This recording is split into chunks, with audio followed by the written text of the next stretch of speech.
Masechus Kiddushin Daf Ayin Ches contains one Mishnah near the end of the Daf, and then it concludes with a last Mishnah. So we begin in the middle of a discussion of the Isser of a Chalola to a Kohen.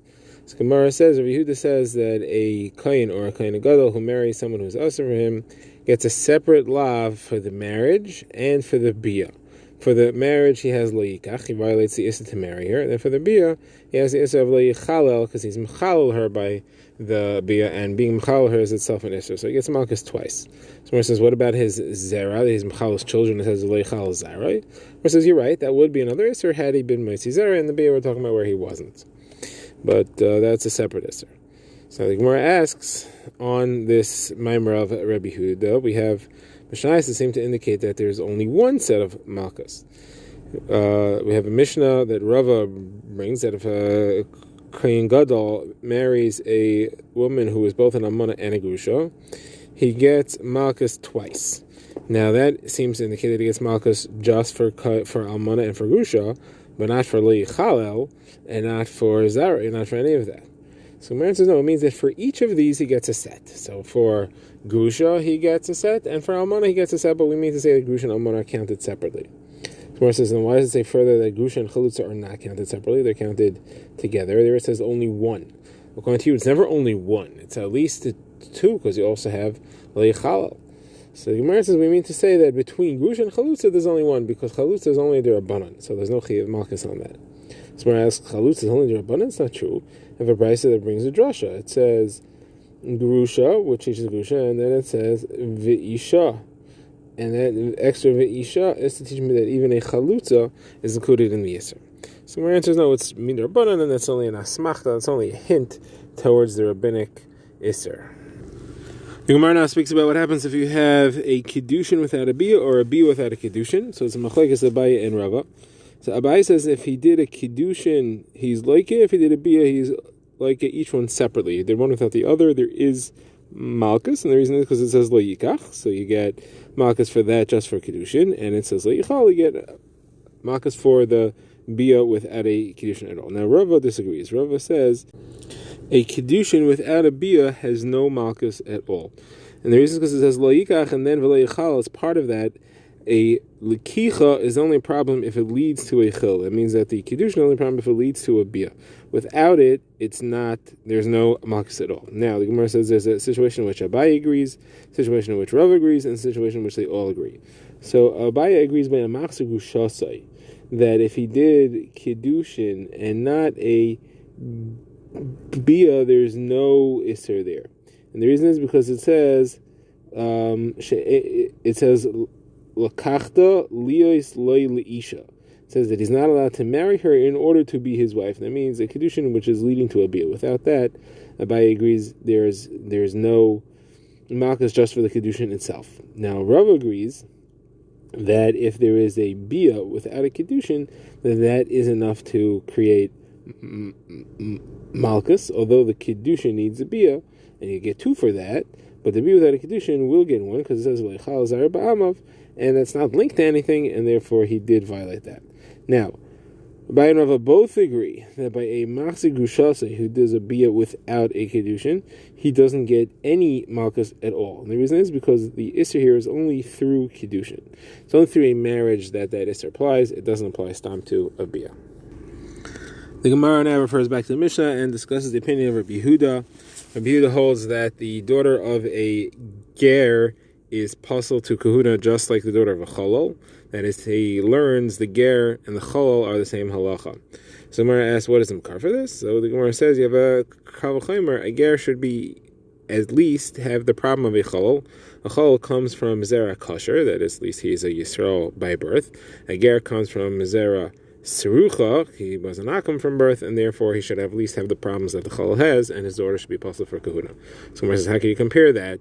The Cholol, his creation was from an Aveira. It was from a Maisa Aveira of his father and his mother, which was a forbidden Kahanic marriage, but the Ger didn't have any Aveira in his creation.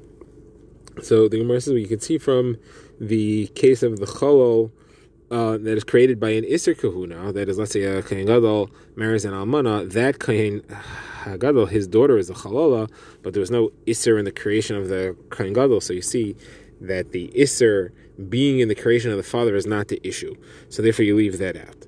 So he says, what do you mean? The Kohen Gadol, there the creation of the daughter herself was an Aveira. So you have a different source there. The Aveira itself is involved in the birth. The Maisabiyah that he does to create the daughter is an Aveira. Someone says, but if you look at the case of a Chalol, who marries a normal woman, he is not doing any Aveira with that, and still his daughter is a Chalol. So you see that the Maisabiyah being an Aveira is not the factor. So therefore, the Gemara says you have to search for Tzad HaShava Shebehen. The Tzad HaShava that we'll search for is that both the Chalol and the Kohen Gadol are not part of Rei V'Kol. They're not like the rest of the Kahal, and they make Chalalim. So any situation which is not part of the Kahal should make Chalalim, and therefore a Ger who is not a normal part of the Kahal, he's not a regular, should also make a Chalal. And also make a Psul Kehuna. Someone says, no, your Tzad HaShaveh from a Kohen Gadol and a Cholol, there's a Tzad Aveira there. The Cholol's parents did an Aveira, the Kohen Gadol himself did an Aveira. There's an Aveira involved. By the Ger, there's no Aveira. So you can't learn from there to the Ger. You certainly can't make a Kabbalah Klimer from there to the Ger. So the Gemara tries a different approach. The Gemara tries a Mitzri Rishon. First generation Mitzri, even though he's Megayer, is Aser Lavoi Be-Kahal, and his child is also Aser Lavoi Be-Kahal, and is also to Kehuna. So you could learn from there that the Tzad Aveira has nothing to do with it, because the Mitzri, there's no Tzad Aveira, and yet it still creates an Isser. Someone says, no, the Mitzri is different because he's in a Roy Lavoi Be-Kahal. He's not going to have to marry a Yisrael at all. So that's a separate halacha. Someone says, okay, but the Chalol is Roy Lavoi Be-Kahal and still creates the Isser. So that can't be the factor that creates the Isser. So therefore we need to go for another Tzad HaShaveh. We're going to go for that it's not like Rei V'Kol, and therefore I can include anything which is not like Rei V'Kol, and therefore I'm going to include the Ger, which is not like Rei V'Kol. Now, says the Gemara, you can still ask on all this, that they all make a psul in their bia, as opposed to the Ger, which doesn't make a psul in the bia. So why should the daughter of the... Right, they don't apostle the woman that they have bia with, and therefore why should the daughter create an issue for the ger?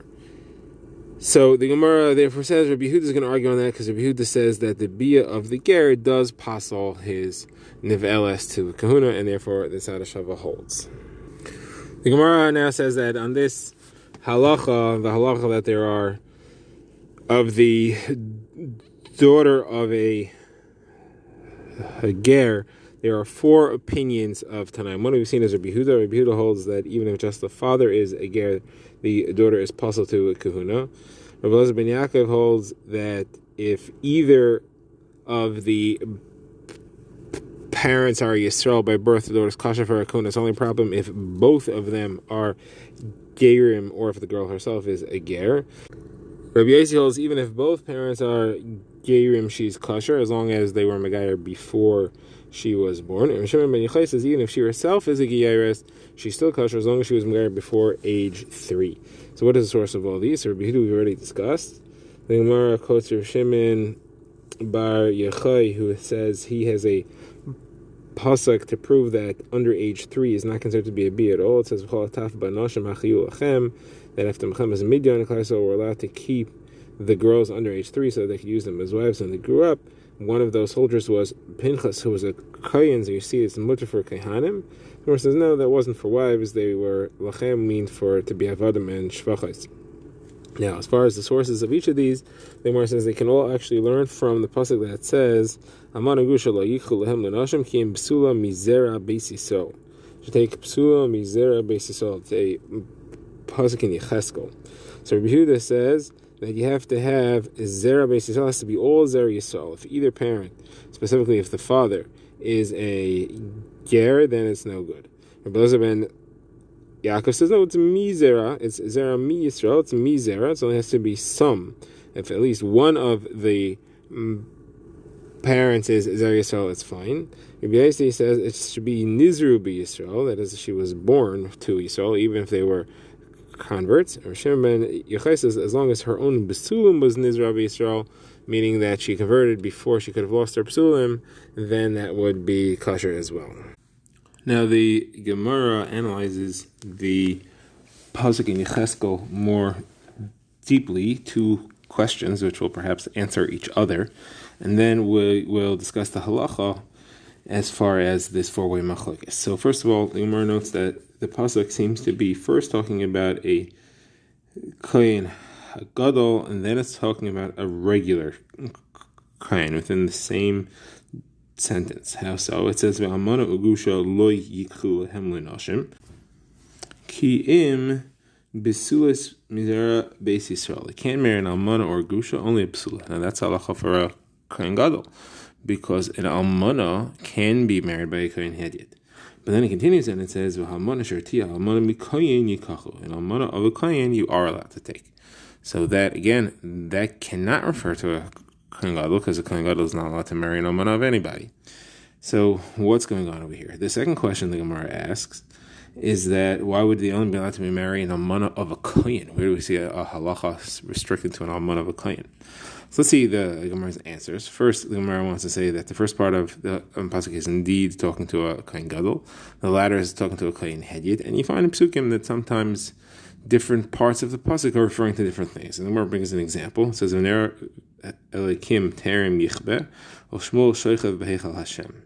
Before the light was put out, Shmuel is sleeping in the Heichal Hashem. This is talking about Shmuel was a child, and it's brought to the Beis Hamikdash when he began his first nevuah. Now you can't lie down in Heichal Hashem. No one's allowed to sit in Heichal Hashem even except for the king. So it must be that the Heichal Hashem is going back on V'ner elikim terim yichbe, and it's meant to be read applying different parts of the psukim to different things. So Shmuel is sleeping in his place, and now Hashem. And since you can cut up that pasuk and learn it that way, so we could cut up our pasuk and say that different things are referring to different halachas. Now, as far as the question as to is it only the almana of a kohen that he's allowed to marry, so the Gemara says no. This actually answers your first question. It doesn't mean the almana of a kohen. It means that almana shertia almana mikoyin, you read it like this: almana shertia almana mikoyin yikachu. Someone who's a regular kohen can take an almana. The pasuk is telling you, I'm not talking about a kohen gadol anymore. I'm going back now to a regular kohen, and that's why he's allowed to marry an almana. Now, another answer to that question is Rabbi Huda L'Shitasai, and says that almana here mikoyin doesn't mean an almana of a kohen. It means an almana from somebody who's allowed to marry his daughter to kahuna. That if somebody is of a level of yichus, that his daughter can marry kahanim, then his almana can marry kahanim. And this means to exclude the ger, which Rabbi Yehuda holds has the same halacha as the chalal. He can't marry his daughter, and you can't marry his almana. And that includes the halacha, which we've said earlier, that he holds that if somebody cannot marry their daughter, then they apostle their wife, even in a state of almanas. Okay, now what's the halacha l'mayis over here? So the Gemara quotes from Hamnuna and V'ula says the halacha is like Rabbi Yaisi. Rabbi Barchana says the halacha is like Rabbi Yaisi as well. But he says from the day that the Beis Hamikdash was destroyed, Kehanim took on an extra chumrah like Rabbi Elazar ben Yaakov. And Menachem says that he heard from Huna that if somebody wants to come ask what's the halacha, we tell him Rabbi Elazar ben Yaakov. But if you already get married, we won't force him to separate, as long as Rabbi Yaisi would agree. So, b'diavad, we pass on like Rabbi Yaisi. Okay, we now begin our next Mishnah, which discusses who is believed to establish that a child is a mamzer. So, the Mishnah has two halachas. If a father comes in and he says, my son here is a mamzer, and he was born to me from a psule arayis, from a relative that creates mamzers, he's not believed because he's closely related to his own son, and he's a karev, and he's not kosher to say edus on his child.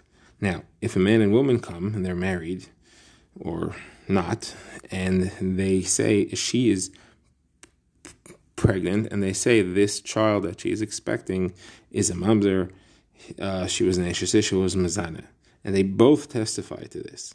So again, the Tanna Kama holds they are not neman for the same reason. Now, in both these cases, Rabbi Yehuda says they are neman. Okay, now we begin the Gemara, which wants to know why is there a second case? What chiddush does it add over the first case?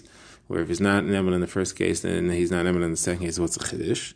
Someone says there's two reasons that it's a chiddush. First of all, in the second case, the mother is also testifying. She knows more than the father what the source, what the halachic status of the child is, and therefore it's a chiddush to say that she's not believed either.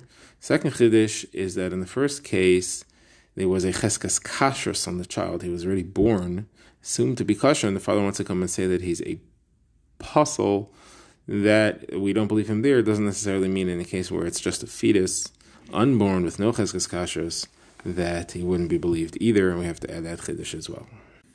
Okay, the Gemara now moves on to discuss Rabbi Yehuda's opinion. He said that the father here is neman.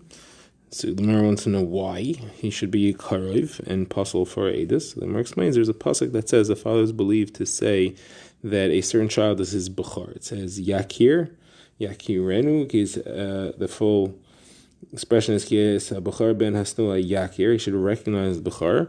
So the drasha is yakirenu lacherim. He should make it known to others, meaning he should be the one to testify that this is my bechar. Now, everyone agrees that that's what that pasuk is teaching us. Rabbi Yehuda says that, and the Chachamim agree to that. But Rabbi Yehuda takes it a step further and says if he's believed to say he's a bechar, he's also believed to say that he's a ben grusha ben chalutza, which is to take away any special rights he may have as a kohen. And that's all part of the bechar is being avoda, and ben grusha ben chalutza also affects avoda.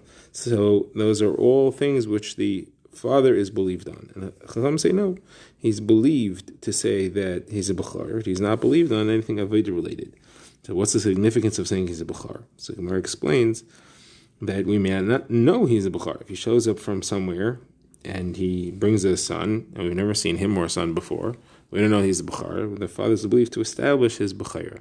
What's the nafkamina? As far as Pishnayim, who gets 2 shares of the inheritance. The oldest gets a double portion in the inheritance, and this gives him that. So what's the chiddush that the father is believed to say that? Of course the father is believed to say that, because if he wants, he could just give him it. He could just give him that extra share as a gift. Now, since he has the ability to give it to him, he's believed to say that it should be given to him halachically, since he could just do it himself if he was lying. So we call a migu. So the Gemara says, true, but what about other property which come into his possession after he said this? Then it's not v'yada for him to just give those. So he's believed now, even on things which come in the future that were not in his ability at the time to give. Somebody asked, what about Clinton Meir says that you could give all future things? You could say, he could have theoretically said, I'm giving you a gift, extra portion of everything I have, plus everything I'm going to get in the future. Because Rav Meir holds a person could be makna something even before it exists. So the Gemara says, no, but there are some possessions he can't, and that's possessions that he receives when he's already a goises. As he's about to die at that point, he's not a bar matana, can't give any gifts. And therefore he can't be makna as a davar shelo ba'olam either.